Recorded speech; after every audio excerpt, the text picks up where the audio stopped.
At kung pagbawas ng presyo ang usapan, sa aking palagay, panahon na para tanggalin na natin ang systems laws na pinapasa sa consumer.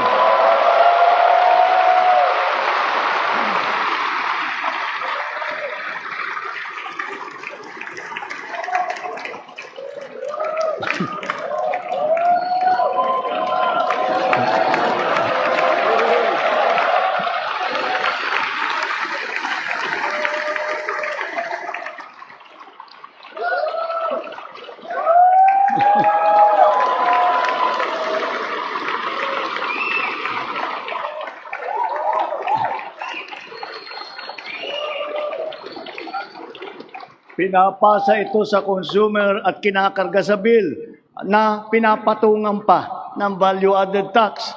Hindi naman kasalanan ng consumer kung bakit nagkaroon ng systems loss.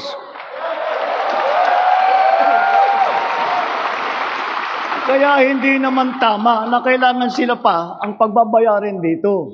Therefore, we, the people, we demand for the immediate amendment of the EPIRA